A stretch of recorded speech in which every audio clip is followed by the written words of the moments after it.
భద్రం తమ్మి దగ దగ దగ వడ దెబ్బకు జాగ్రత్త సుమ్మి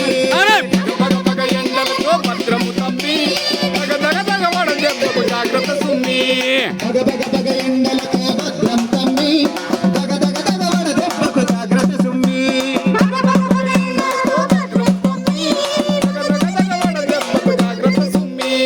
ఏమి కాదని ఎండల తిరగకు తమ్మి వేడిమికి ఉడకపోత చెమటలు గమ్మి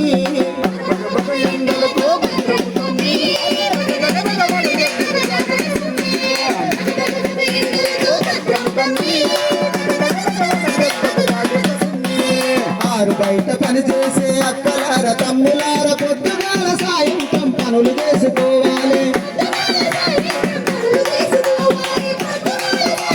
పనులు చేసుకోవాలి తలపాగా తోటి మంచి నీరు వెంట ఉండాలి పదులుగా ఉన్న కటను బట్టలనే వాడాలి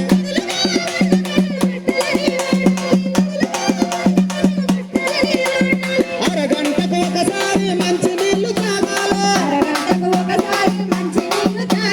నీడలోన కాసేపు సేద తీర్చుకోవాలి బగ బగ బగ ఎండలకు భద్రము తమ్మి దగ దగ దగ వడ దెబ్బకు జాగ్రత్త సుమ్మి బగ బగ బగ ఎండలకు భద్రము తమ్మి దగ దగ దగ వడ దెబ్బకు జాగ్రత్త సుమ్మి ఎండవడ దెబ్బ తగిలి సొమ్మ చిల్లు పడిపోతే చల్లగాలిలో ఉంచి తడిగుడ్డతో తుడవాలి అడిగుడ్డతో తుడవాలి చల్లగాలితో అడిగుడ్డతో తుడవాలి అధికంగా ఆయాసం నీరసంగా ఉందంటే వికార వాంతులతో తల నొప్పి నీరసిస్తే